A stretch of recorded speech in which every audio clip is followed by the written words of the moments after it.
Hi, I love the Bible verses on getting what you want, like, the Lord will give you the desires of your heart, or ask whatever you wish and it will be done for you.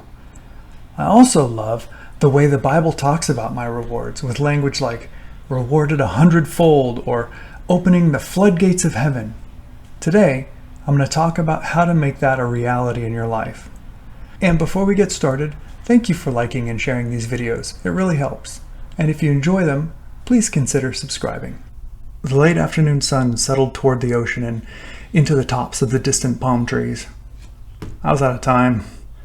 I had a chainsaw in one hand and branch shears in the other, and I stared at the remaining juniper bushes, the tangle of barbed branches and spiky leaves lining the edge of my property. A couple hours ago, I would have said it was about a 30-minute task.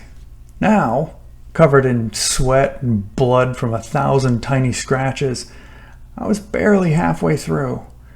A construction crew was coming tomorrow. Why hadn't I cut these things down a week ago?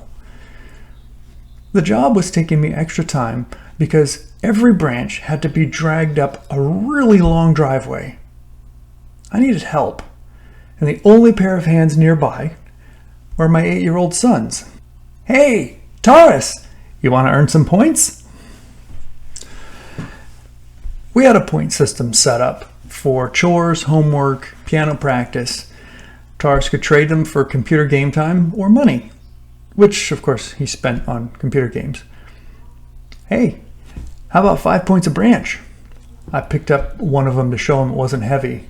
It took a little convincing, but finally he picked up the very smallest branch and plodded up the driveway. I watched him for a minute, his tiny hands engulfed in my gloves. He wasn't happy about the work, but I was proud of his choice to do what needed to be done. So I went back to the bushes and started cutting, making sure that all the branches were kid-sized. The problem was the pile was growing really fast. It was about 8 feet high, which is a lot of work for a small boy. I knew I didn't have much time before he finally just got tired and gave up. A little while later, I looked up to see how he was doing. He was running down the driveway toward the pile. With a grin, he grabbed a branch in each hand. "I already have 50 points! I'm making so much money!" He spun and ran the branches back up the other way. I always thought bursting with pride was a silly idiom, but as I watched him go, I literally thought my heart would explode. You see, he knew how much he was getting per branch, but what he didn't know was that by fully stepping into my request, he'd just broken the bank. When we got home, not only was I going to give him the game time he earned, I was going to give him so much his little eyes were going to bleed. I suddenly felt God standing beside me. Now you understand. I've always loved the Bible verses on getting what you want, like, the Lord will give you the desires of your heart, or ask whatever you wish and it will be done for you. I've also always loved the way the Bible talks about my rewards, with language like rewarded 100-fold or opening the floodgates of heaven. What I used to dislike was the way those promises didn't match with my reality. In all fairness, they all come with caveats like delight yourself in the Lord, or abide in Jesus, or tithe. But if the promises don't come true, either God's lying or delaying, or I'm screwing it up. I know me, so I know the answer to that. I wasn't abiding enough or delighting enough or whatever. But at that moment, beside the branch pile, the reality of God's audacious promises to me suddenly made sense. You see, I ask God for a lot of things. Most of them are probably not good for me. My son Taurus begs me almost incessantly for game time. I limit what he gets because I'm concerned for his health and mental growth. But every now and then, his desire matches mine, and he does something that makes me just unable to resist giving everything he wants and more.